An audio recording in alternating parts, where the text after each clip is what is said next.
आज दिल्ली की गलियों में सबके मन में एक लाइन चल रही है कि ईमानदारी की होती जो आदत तुम्हारी, तो तिहाड़ तक न जाती ये यात्रा तुम्हारी।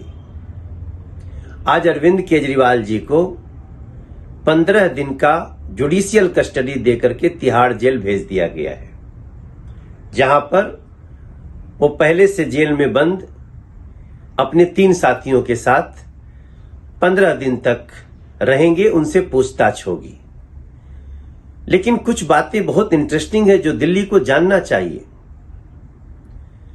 अरविंद केजरीवाल से जब जांच एजेंसियों ने पूछा कि आपका मोबाइल कहां है, तो बोलते हमें याद नहीं है।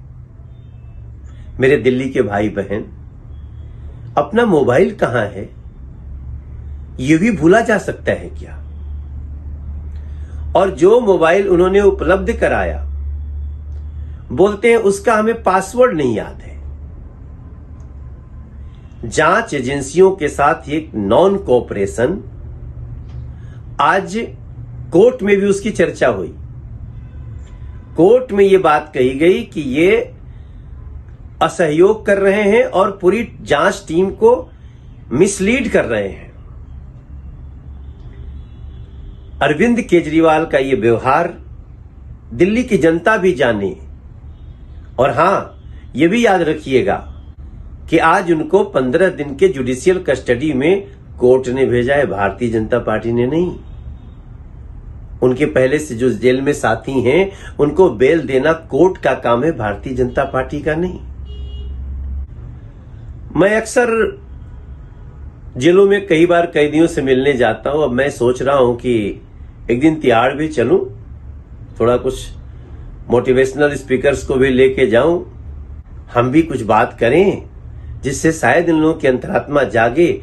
और जो दिल्ली को लूटे हैं, जिनके कारण झुग्गियों का विकास नहीं हुआ, जिनके कारण नाले नहीं बन पाए, जिनके कारण नालियां बजबजाई हैं, जिनके कारण बुजुर्गों का पेंशन कट गया, जिसके कारण राशन कार्ड नहीं बन रहा है दिल्ली में, जिसके कारण दिल्ली की गलियां टूटी पड़ी हैं, शायद वो फंड रिलीज हो और ये लोग पैसा चुरा कर कहां गए हैं, ये शायद बताने में सफल हो। आज न्यायालय ने अरविंद केजरीवाल को जुडिशियल कस्टडी में भेज दिया है 15 दिन के लिए। और ये दिल्ली वालों की सत्य की जीत है। ये आज अधर्म पर धर्म की जीत है, सत्यमेव जयते की जीत है। आज न्यायालय ने ये बता दिया कि देश कानून से ही चलेगा। और अरविंद केजरीवाल में नैतिकता का एक भी अंश बाकी नहीं है। इस्तीफा देकर जेल नहीं गए। और यहां इनके विधायक सदन में ये कह रहे हैं कि एलजी साहब ने कह दिया जेल से सरकार नहीं चलाने देंगे। तो ठीक ही तो कह रहे हैं एलजी साहब, जेल से सरकारें चलाई जाती है क्या? गैंग चलाए जाते हैं, बार बार इस बात को कहा गया है।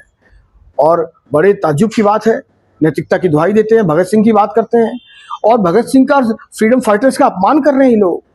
क्योंकि ये तो भ्रष्टाचार के नाम पर, दारू के ठेकों के नाम पर, हवाला कांड के नाम पर जेल में जा रहे हैं। और इस प्रकार से दिल्ली को ठगने का जो काम किया है, अब न्याय के पथ पर न्यायालय चल रहा है और इनको सजा दी है। बार बार लोकतंत्र की, कल रामलीला मैदान की रैली की दुहाई दे रहे थे कि हम लोकतंत्र बचाने के लिए ये लड़ाई लड़ रहे हैं। जबकि ये लड़ाई लड़ रहे थे किसकी? परिवारवाद बचाने के लिए। सुनीता केजरीवाल, कल्पना सोरेन, प्रियंका गांधी, राहुल गांधी, सोनिया गांधी, ये परिवारवाद बचाने की लड़ाई लड़ रहे हैं, भ्रष्टाचारियों को बचाने की लड़ाई लड़ रहे हैं। और ये दिल्ली की जनता समझ चुकी है, इनका विक्टिम कार्ड नहीं चलेगा, सत्य की जीत होगी और इन सब पापियों को सजा मिलेगी।